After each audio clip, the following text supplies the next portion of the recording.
शांति। आज बाबा कहते मीठे बच्चे,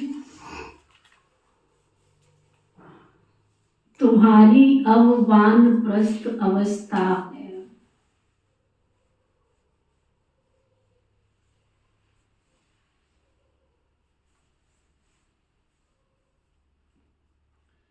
क्योंकि तुम्हें वाणी से परे घर जाना है।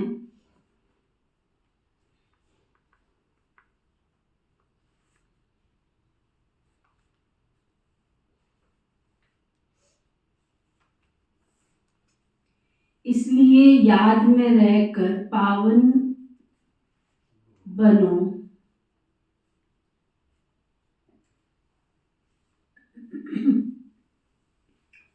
बाबा ने तो सर्टिफिकेट दे दिया कि वानप्रस्थ अवस्था है। वानप्रस्थ का क्या मतलब होता है?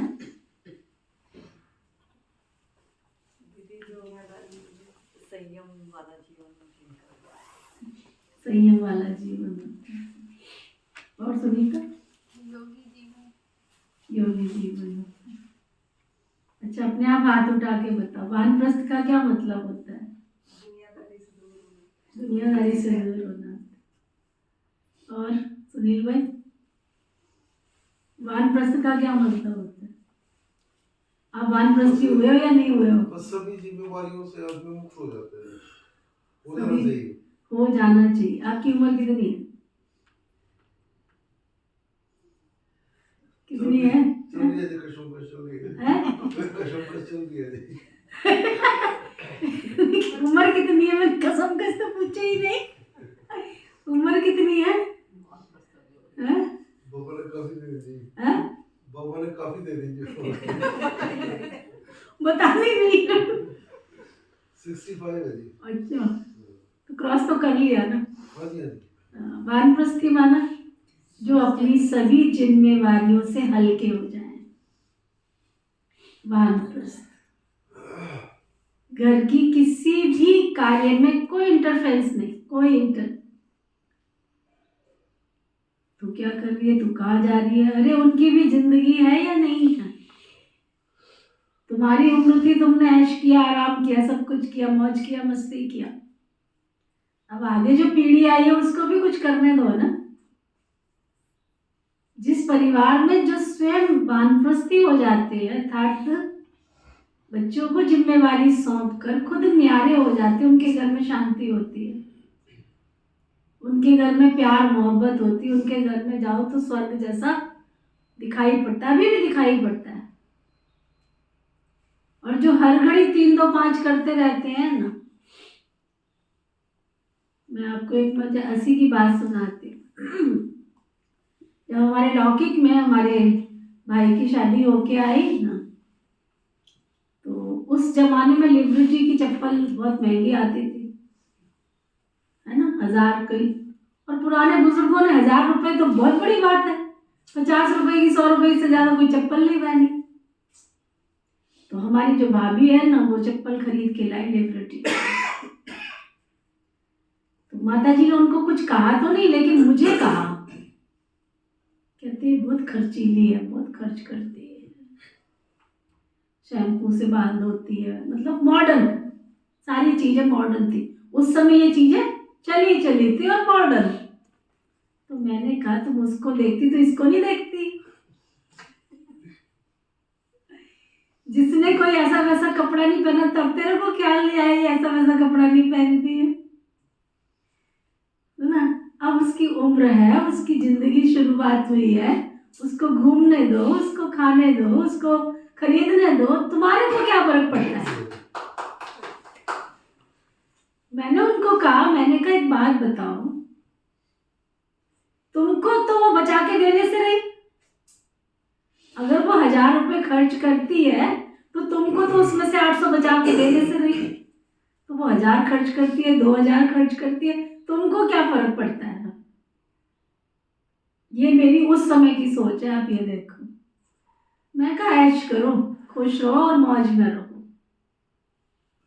तो बाबा आज हमको कह रहे हैं, बच्चे तुम क्या बन जाओ? वानप्रस्थी बन जाओ, दुनिया के हिसाब से और बाबा के हिसाब से तो देह भी याद ना आवे और देहधारी भी याद ना आवे। और ये फार्मूला लेके चलो, जितना आप क्यों किंतु परंतु करोगे ना, सामने वाला जिद में क्या करेगा, आपको ज्यादा डिस्टर्ब करने की कोशिश करे। और उसको छोड़ दोगे तो वो आपकी आवभगत भी करेगा और बचाने की कोशिश भी करेगा।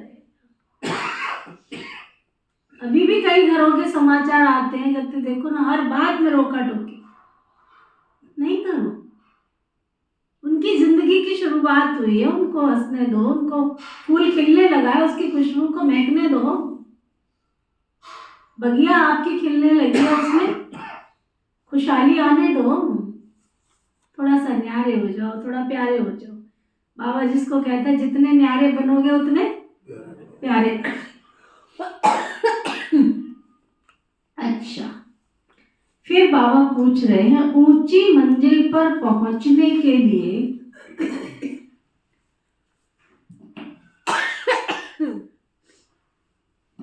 किस बात की संभाल बहुत जरूरी करनी है?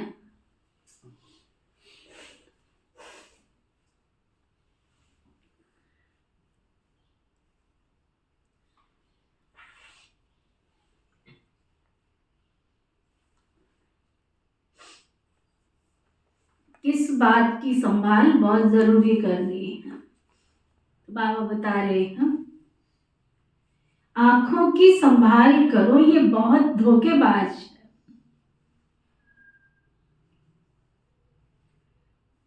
क्रिमिनल आंखें बहुत नुकसान करती है,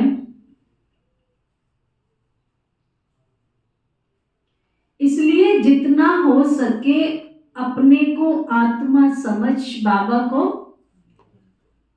याद करो। भाई भाई की दृष्टि का अभ्यास करो।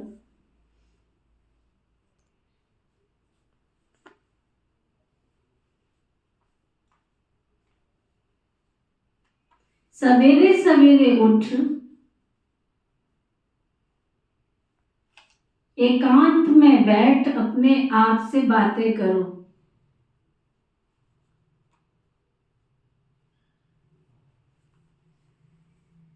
भगवान का हुक्म है, मीठे बच्चे,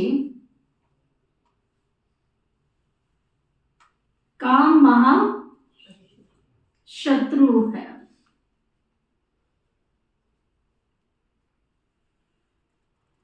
इससे अपने आप को खबरदार रखो।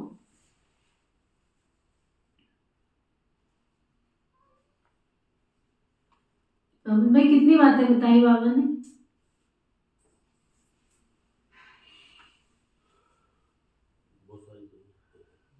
नंबर 1, आंखों से नंबर 2,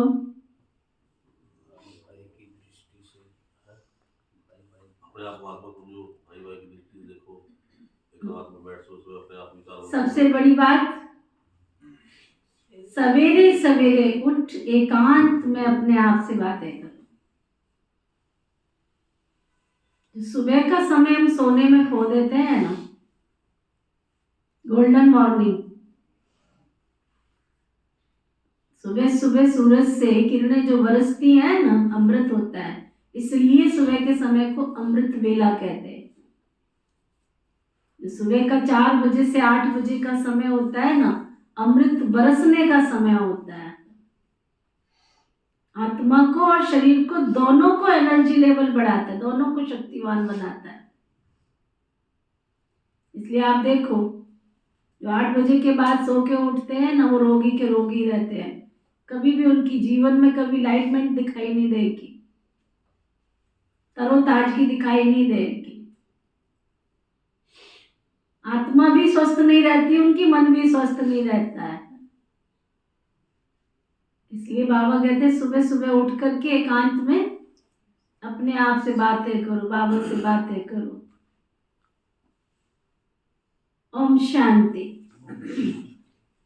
मीठे मीठे रूहानी बच्चे ये तो समझ गए हैं, क्योंकि यहाँ समझने वाले ही आ सकते हैं। जिनको कुछ समझ में आएगा वही आ सकते हैं।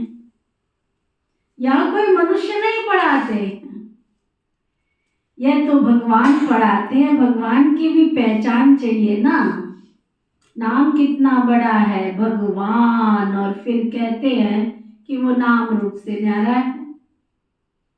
अब है भी तो जैसे प्रैक्टिकल में न्यारा, इतनी छोटी बिंदी है, कहते भी हैं आत्मा स्टार है।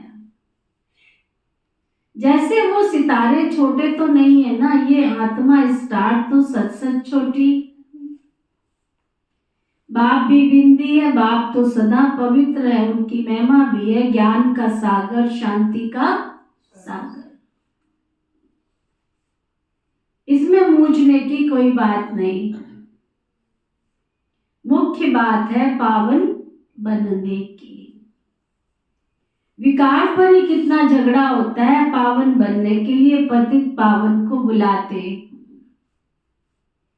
तो जरूर पावन बनना पड़े ना,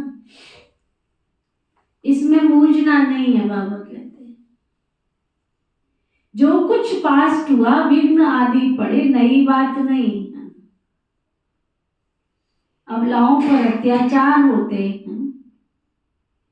और सत्संग में ये सब बातें नहीं होती हैं।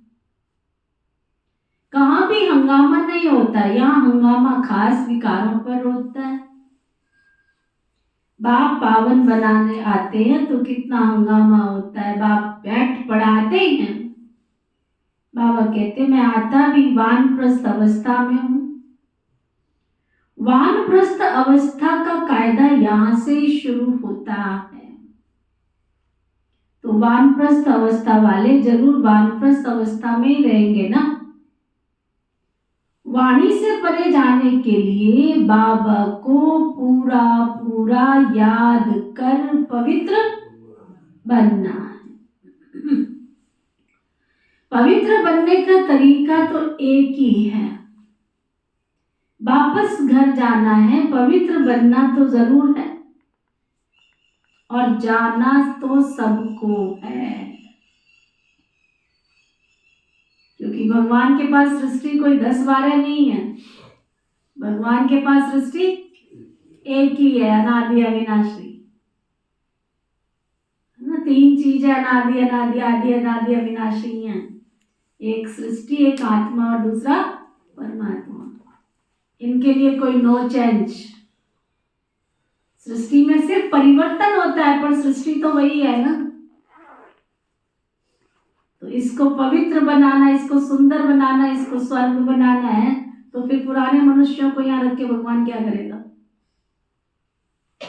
पवित्र आत्माओं को स्वर्ग देना है तो अपवित्र आत्माओं को यहाँ थोड़ी रखेगा। तो जाना तो सबको है, 2-4 को तो नहीं जाना है ना। सारी पतित दुनिया को बदली होना है। इस ड्रामा का किसको भी पता नहीं है। सतयुग से कलयुग तक ये ड्रामा का चक्र है।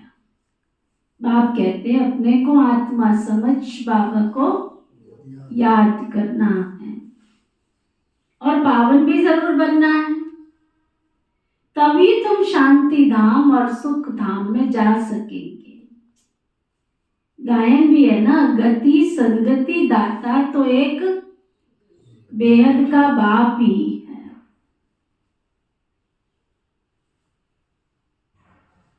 सतयुग में बहुत थोड़े से होते पवित्र होते हैं, कलयुग में है अनेक धर्म और अपवित्र हो पड़ते हैं। ये तो बहुत सहज बात है और बाप पहले से ही बता देते। बाबा तो जानते हैं कि हंगामा तो जरूर होगा, न जाने तो युक्तियां क्यों रचे कि चिट्ठी ले आओ कि हमको ज्ञान अमृत पीने जाना है। जानते हैं ये झगड़ा भी कलब पहले अनुसार नूंद है। आशीर्वाद अच्छी तरह पहचान कर ज्ञान लेते, औरों को भी ज्ञान देते, फिर अहो मम माया, उन्हों को तुम अपनी तरफ खींच लेती हो। ये सब ड्रामा में नूंद है। इस भावी को कोई भी टाल नहीं सकता है। मनुष्य सिर्फ अक्षर कह देते हैं परंतु अर्थ नहीं समझते। बच्चे, ये बहुत ऊंची पढ़ाई है। आंखें ऐसी धोखेबाज है जो बात मत पूछो ना। आंखें ऐसी धोखेबाज है जो बात मत पूछो। ये दुनिया है ना, कॉलेजों में बहुत खराब हो पढ़ते, विलायत की तो बात ही मत पूछो। सतयुग में ये सब बातें होती नहीं है। वो लोग कह देते सतयुग को लाखों वर्ष हो गए। बाबा कहते कल तुमको राज्य भाग्य देकर गए थे, तुमने सब कुछ गवा दिया। लौकिक में भी बाप कहते हैं इतनी तुमको मिलीकियत दी, तुमने सब कुछ गवा दी। ऐसे भी बच्चे निकल पड़ते हैं जो धक से मिलीकियत को ऐसे उड़ा देते हैं ना। बेहद का बाप भी कहते मैं तुमको कितना धन देकर गया था, कितना तुमको लायक, विश्व का लायक बनाया, मालिक बनाया। अब ड्रामा अनुसार तुम्हारा देखो क्या हाल हो गया है। तुम वही मेरे बच्चे हो ना कि दूसरे हो? हाँ, वही सतयुग की सोल हो ना कि दूसरे हो? तुम कितने धनवान थे। ये है बेहद की बात जो तुम समझाते हो। एक कहानी है ना, रोज कहता था, क्या कहता था? शेर आया, परंतु शेर नहीं आता था। एक दिन सचमुच शेर आ गया। तुम भी कहते हो मौत आया कि आया।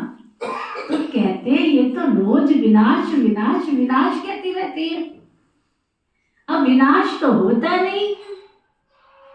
अब तुम जानते हो एक दिन विनाश तो जरूर होना ही है। उनकी फिर कहानी बना दी। बेहद का बाप कहते उनका दोष नहीं है, कल पहले भी ऐसे हुआ था। 5000 वर्ष की बात है। बाबा ने तो बहुत बार बोला है।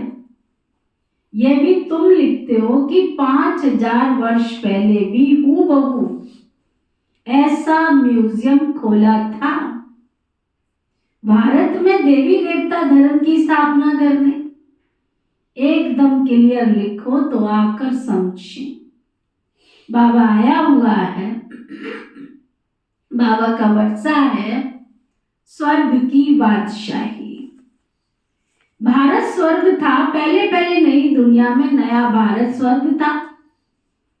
स्वर्ग सो नर्क बन जाता है। जो स्वर्ग थी दुनिया वही नर्क बन जाती है, जो सतयुग थी वही कलयुग बन जाता है।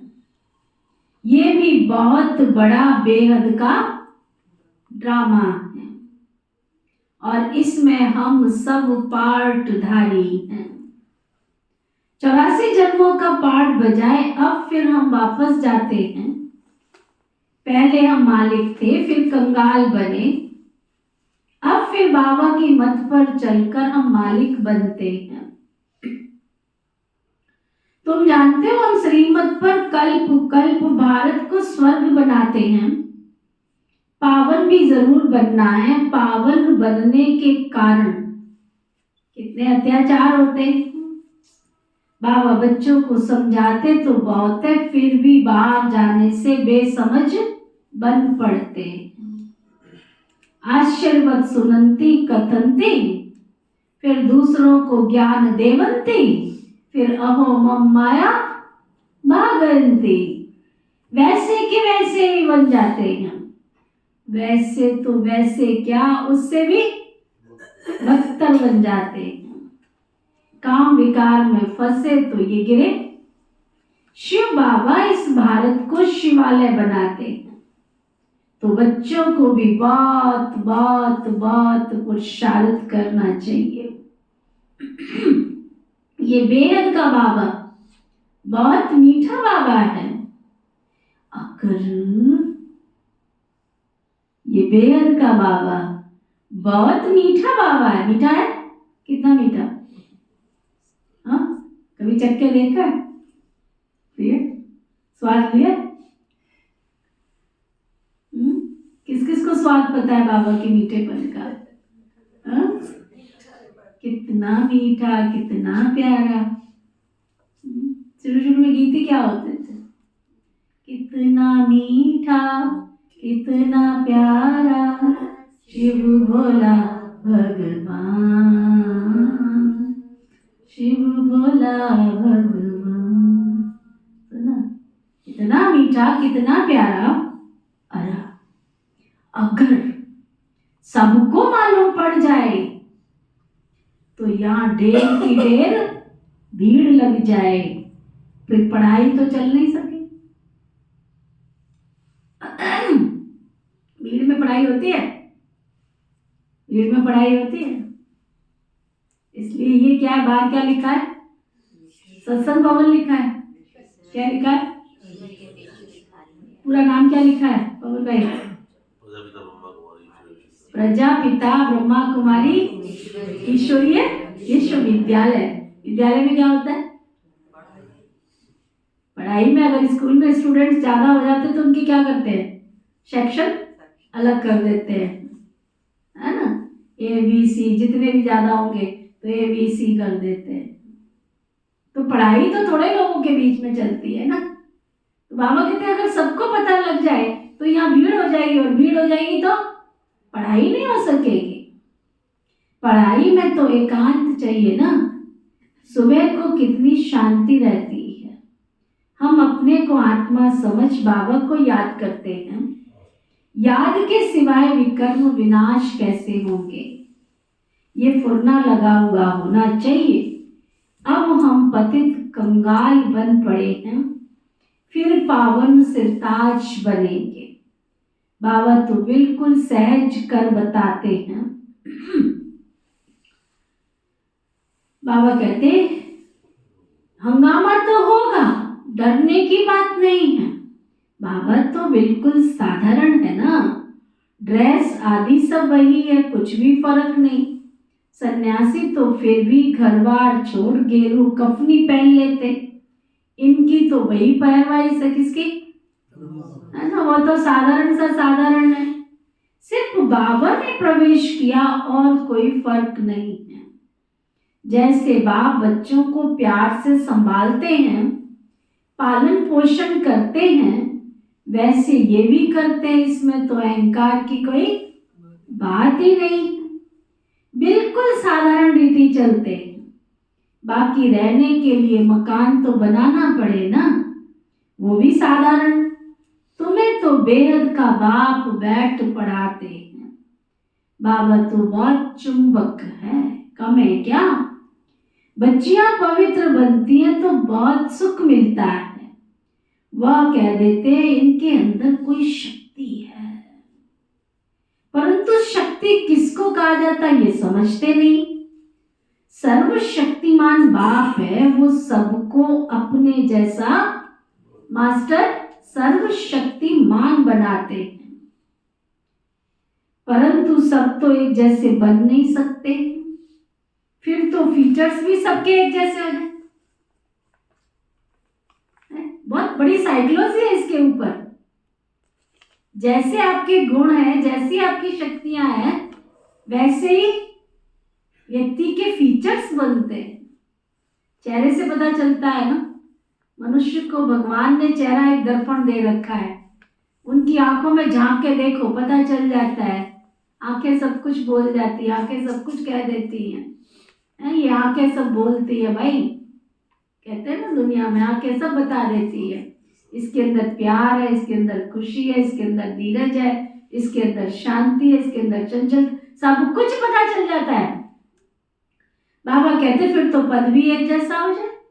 ये तो ड्रामा बना हुआ है। 84 जन्मों में तुमको वही 84 फीचर्स मिलते हैं जो कल्प पहले मिले थे, वही फीचर्स मिलते रहेंगे, इसमें फर्क नहीं हो सकता। कितनी समझने और धारण करने की बातें हैं। विनाश तो जरूर होना ही है। विश्व में शांति अभी तो नहीं हो सकती। आपस में कितना लड़ते झगड़ते रहते हैं। मौत देखो तो सबका सिर पर खड़ा है। ड्रामा अनुसार एक आदि सनातन देवी देवता धर्म की स्थापना, बाकी धर्मों का विनाश तो होना ही है। एटॉमिक बॉम्ब्स भी बनाते रहते हैं, नेचुरल कैलेमिटीज भी होगी, बड़े बड़े पत्थर गिरेंगे जो मकान आदि टूट पड़ेंगे। कितना भी मजबूत बनावे, फाउंडेशन पक्का बनाए,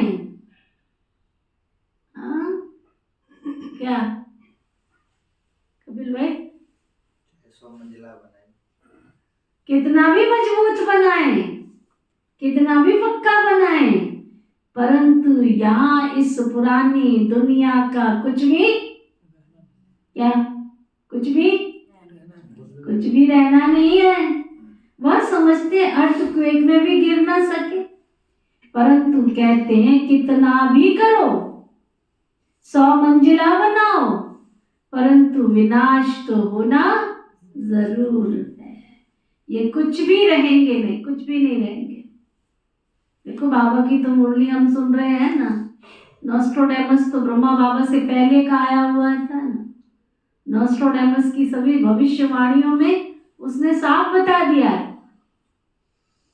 इसलिए आप देखो विदेश उसकी जो, अगर आप देखोगे ना फिल्म, नोस्ट्रोडेमस के ऊपर सारी फिल्म बनाई हुई है उसकी भविष्यवाणियों के ऊपर, उसमें साफ दिखाया है लोग कैसे दौड़ रहे हैं, कैसे भाग रहे हैं, कितने अंडरग्राउंड्स बने हैं, सब अंडरग्राउंड्स खत्म हो जाएंगे। लोगों ने विदेशों में क्या कर रखा है, अंडरग्राउंड्स बना लिए है कि वहां जाकर के कोई उनको मार ना सके। कैसे बचेंगे? अर्थक्वेक में सब खत्म हो जाएंगे, बच ही नहीं सकते। नोस्ट्रोडेमस की भविष्यवाणी, ये देखो कितनी सर्दी पड़ रही है, अब जितनी सर्दी पड़ रही है उतनी गर्मी भी पड़ेगी, प्रकृति अनबैलेंस हो रही है ना सब कुछ।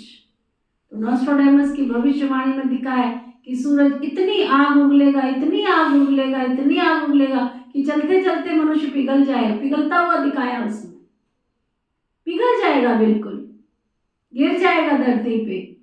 कहाँ जाओगे छिपने के लिए? कहाँ से लाओगे एसी की हवा?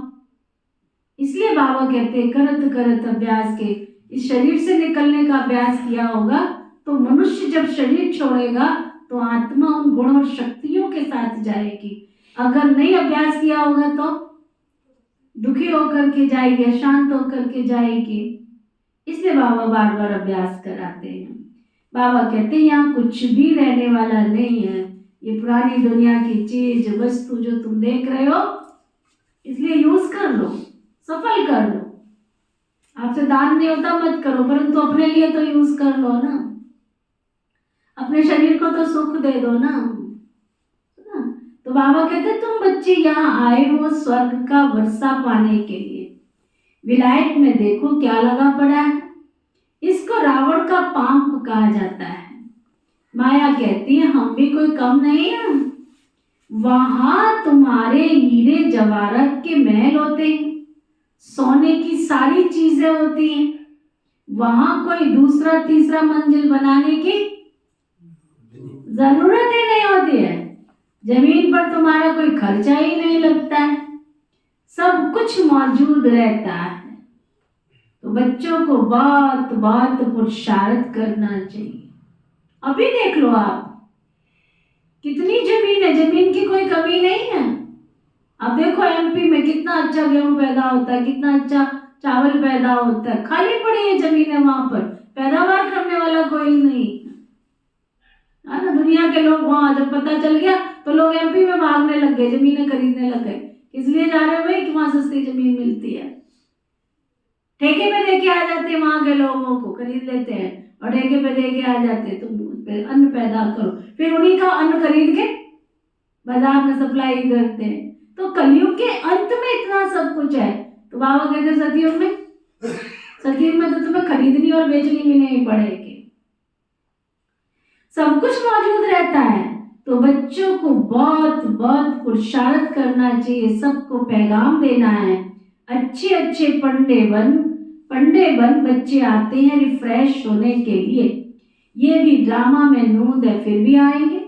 इतने सब आए हैं, पता नहीं इनको फिर देखूंगा या नहीं देखूंगा।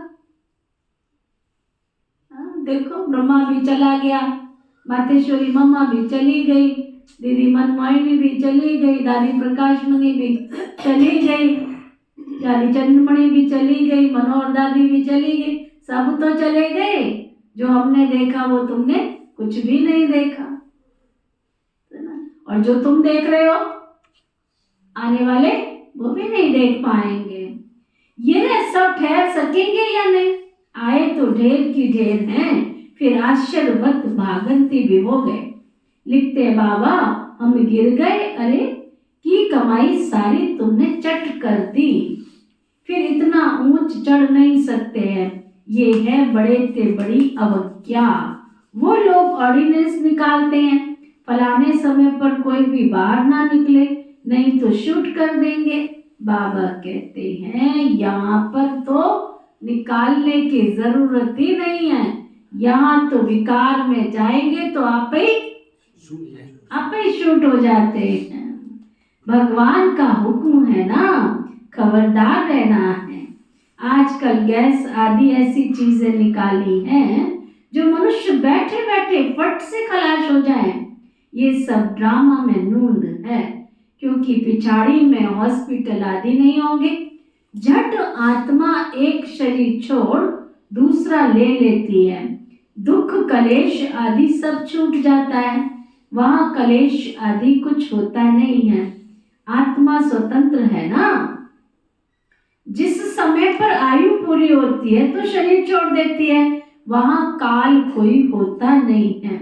रावण ही नहीं है तो काल फिर कहाँ से आएगा? ये रावण के दूत है, भगवान के नहीं। भगवान के बच्चे तो बहुत प्यारे हैं, बाप कभी बच्चों का दुख देख नहीं सकता।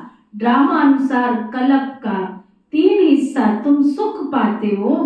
बाप जो इतना सुख देते हैं, बाप इतना सुख देते हैं तो देते, इतना सुख देते हैं। वो तो बाप यदि नहीं है उनको क्या? अरे बाबा कहते मैं तुमको इतना सुख देता हूँ, फिर मेरा कहना भी तो मानो, मेरी श्रीमत पर भी तो चलो। ये अंतिम जन्म है। बाबा कहते गृहस्थ व्यवहार में रहते अंतिम जन्म में पवित्र बनना है। बाबा की याद से विकर्म विनाश होंगे, जन्म जन्मांतर के पाप सिर पर है ना। तमो प्रधान से सतो प्रधान जरूर बनना है। बाबा है ही सर्वशक्तिमान अथॉरिटी। जो भी शास्त्र आदि पढ़ते हैं उनको अथॉरिटी कहते हैं। अब बाबा कहते हैं सबकी अथॉरिटी तो मैं हूं ना। मैं इन ब्रह्मा के द्वारा सब शास्त्रों का आकर तुमको सार सुनाता हूं। अपने को आत्मा समझ मुझे याद करो तो तुम्हारे विकर्म विनाश हो जाएंगे। बाकी पानी में स्नान करने से पावन कैसे बनेंगे? कहाँ चुल्लू पानी होगा तो उनको भी तीर्थ समझ झट स्नान करने लग पड़ जाते हैं। दुनिया का हाल देखो, गंदा मैला पानी। पिछले दिनों बड़ा अखबारों में आया था, ब्रह्म सरोवर में लोग नहाने गए और वहां से जब आए तो बीमारियां इतनी हो गई उनको। ठहरा हुआ पानी तो बीमारी करेगा ना, शरीरों में रोग कितने लगे पड़े ये लोगों के। बहते हुए पानी में तो चलो पानी बह गया, आगे दूसरा पानी आ रहा है ना। गंदे पानी में स्नान करना, बाबा कहते कहा जाता है तमो प्रधान निश्चय, ये तुम्हारा है सतो प्रधान निश्चय। अच्छा बच्चे, इसमें तो डरने की कोई बात ही नहीं है। यहाँ तुम आते हो तो डरने की कोई बात ही नहीं है। तुम बस एक बल एक भरोसे से क्या चलते फिरते उठते बैठते क्या करो, बाबा को याद करो। करना क्या पड़ रहा है, मेहनत क्या है तुमको, ना तुमको घर छोड़ना पड़ रहा, ना कारोबार छोड़ना पड़ रहा। 24 घंटे में से 1 घंटे आके स्वाध्याय तो कर रहे हो। ऋषि मुनि भी तो स्वाध्याय करते थे, हमारे पूर्वज भी तो स्वाध्याय करते थे, नित्य नियम करते थे, पूजा पाठ करते थे। तो हम कौन सा बड़ा कर रहे हैं, हम कौन सा बड़ा कर रहे हैं। बस इतना है कि वह अंधविश्वास के साथ करते थे या समझ के साथ पुरुषार्थ कर रहे हैं, इतना ही अंतर है ना। हम देखते थे हमारी दादी जी थी, हमारे दादाजी थे, 1-1 घंटे तक बैठ के गीता का पाठ करते थे, पूजा करते थे, पाठ करते थे। फिर लोटा लेते थे, लोटे में जल डालते थे, जल में 2 बूंद पानी दूध की डाल लेते थे, है ना। फिर चले जाते थे मंदिर में मत्था टेकने। फिर वहां से आते आते उनको 8 बज जाते थे। हमारे लौकिक पिताजी भी ऐसा ही करते थे, 8 साढ़े 8 बजे तक आते थे। है? तो तुम भी कौन सा बड़ा काम कर रहे हो पवन भाई, कौन सा बड़ा काम कर रहे हो? हाँ? जो भी तुम यहाँ बैठे, तुम कौन सा बड़ा काम कर रहे हो? वो भी नहा धो करके सुबह नहा लेते थे, चले जाते थे, पहले घर में पाठ करते थे, फिर मंदिर चले जाते थे, फिर आते थे। फिर उनको नाश्ता पानी मिलता था 9 बजे तक। और नाश्ता पानी भी मिलता था तो उसमें भी 15-20 मिनट तो उसको थाली के पूजन में लग जाता था। ये कुत्ते की रोटी है, एक फलाने की रोटी है, किसकी रोटी है, गाय की रोटी है, ये कबूतर का दाना है, पता नहीं क्या क्या काम जाम करते थे, तब जाके अंदर उनके खाना जाता था। तो तुम कौन सा ज्यादा कुछ कर रहे हो, इतना है कि उनको समझ नहीं थी। तुम पूर्णमात्मा आज बड़ी नींद आ रही है। तो बाबा कहते तुम जो कुछ कर रहे हो क्या समझ के आधार पर कर रहे हो, निश्चय के आधार पर कर रहे हो, समझा। अच्छा, मीठे मीठे सिकिलदे बच्चों प्रति माता पिता बाप दादा का याद प्यार और गुड मॉर्निंग। रूहानी बाप की रूहानी बच्चों को नमस्ते। हम सब रूहानी बच्चों की रूहानी बाप दादा को दिल व जान से व प्रेम से नमस्ते नमस्ते नमस्ते जी। धारणा के लिए मुख्य सार, धारणा का सार क्या हुआ सहजा, सारी मुरली का सार, सत्यम सारी मुरली का सार। पढ़ाई नहीं करते हो तुम, अभी प्ले वे में पढ़े हो। क्या बोलते जो बच्चे को स्कूल में डालते, क्या होता है प्ले वे बोलते हैं, ये प्ले वे में पढ़ते हो। वो बच्चा बस स्कूल में आता है, जाता है, चला जाता है, फिर क्या होता है प्ले वे के बाद, केजी, नर्सरी, प्ले नर्सरी। तो कितने साल लगेंगे तुमको बाबा का बच्चा बनने में, कि बन गया है, बन गया, चलो ठीक है। अच्छा, बाबा की मुरली का सार कौन सुनाएगा थोड़ा, सुनाओ शीला बहन। एकांत में बैठ बाबा को सुबह सुबह याद करना है और आंखों की बड़ी संभाल रखनी है। देखो आप लोग कितने अच्छे भाग्यशाली हो, बच्चे भी हैं नहीं भी हैं, बच्चे भी हैं नहीं भी हैं, घर में तुम्हारे कौन है, सारी शांति तो शांति है, शांति तो शांति है। एकांत में बैठ के कहीं भी बैठो, बाबा को याद करो, कितने अच्छे हो तो, कितने भाग्यशाली हो। बच्चों का सुख भी है, एकांत भी है, तो जो सामने चीज है उसका सुख लो, जितना हो सकते एकांत का अभ्यास करो, नहीं तो बाबा के घर में आके करो। अच्छा, और किसने आता, पवित्र होने के लिए कहा है। बाबा ने पवित्रता की बात कही कि जितना आइस की बात कही कि आइस क्रिमिनल सबसे ज्यादा, उसकी ध्यान रखो। क्रिमिनल आई का क्रिमिनल नहीं होनी चाहिए, बुरा मत, आंखों को देखने की आदत ही मत डालो, है ना। अच्छा, सार धारणा के लिए मुख्य सार, भगवान ने जो पवित्र बनने का हुक्म दिया है उस उसकी कभी भी अवज्ञा नहीं करनी है।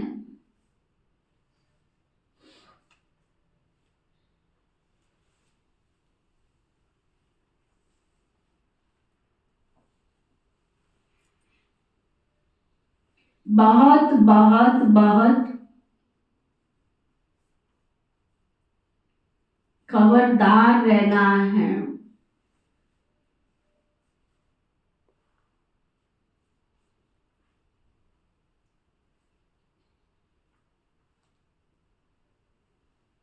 बाप दादा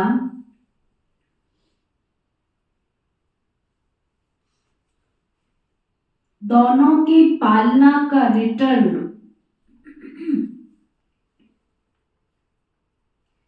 पवित्र बनकर दिखाना है।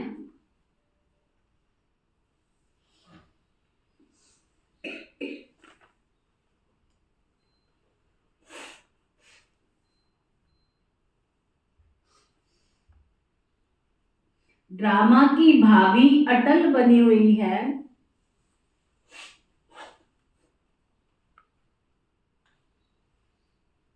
उसे जानकर सदा निश्चिंत रहना है।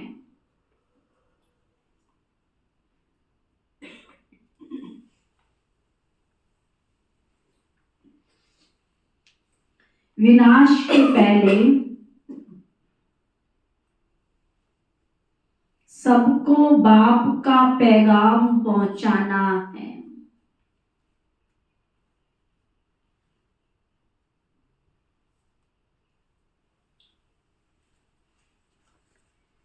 ना विनाश के पहले बाबा कहते विनाश के पहले सबको बाबा का संदेश देना है। वरदान सतगुरु प्यारे बाबा का वरदान।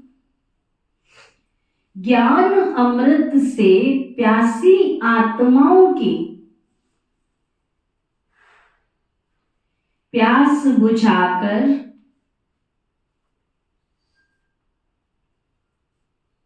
तृप्त करने वाली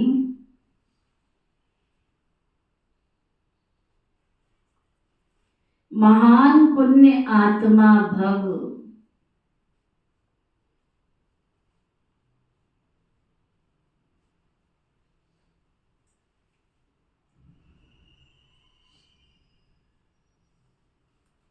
ज्ञान अमृत से क्या प्यासी आत्माओं की प्यास बुझाकर तृप्त करने वाली महान पुण्य आत्मा भव।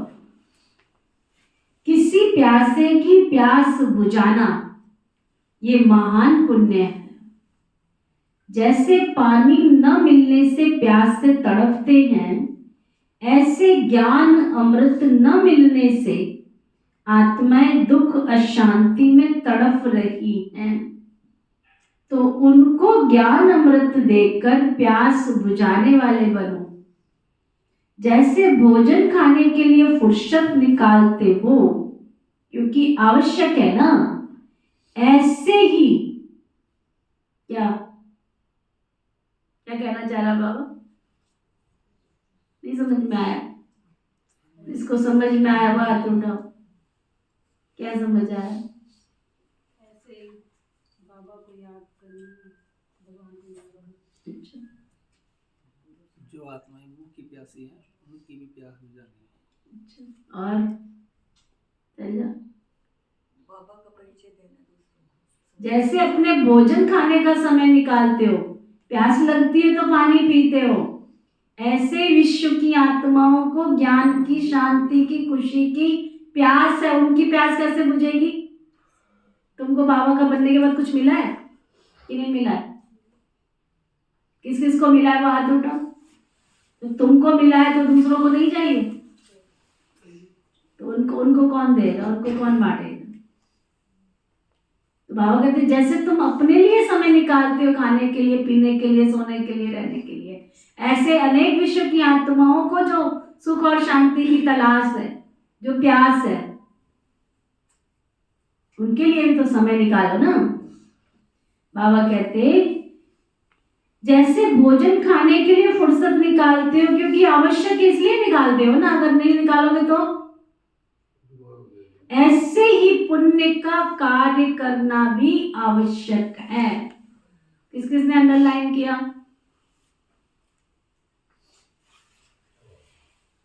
इसलिए ये चांस लेना है, समय निकालना है, तब कहेंगे महान पुण्य आत्मा। स्लोगन, बीती को बीती लगाकर हिम्मत से आगे बढ़ो तो बाबा की मदद मिलेगी, है ना। बीती को बीती लगाकर हिम्मत से आगे बढ़ो तो बाबा की मदद मिलेगी। आज का व्यक्ति इशारा, कोई भी समस्या आपके लिए नई बात नहीं है, नथिंग न्यू, क्योंकि आप अनेक बार विजयी बने हो। गम और बेगम की अभी नॉलेज है, ड्रामा में विजय निश्चित है तुम्हारी, इसलिए सदा निश्चिंत स्थिति में रहो, तब कहेंगे बेगमपुर के बादशाह। ओम शांति।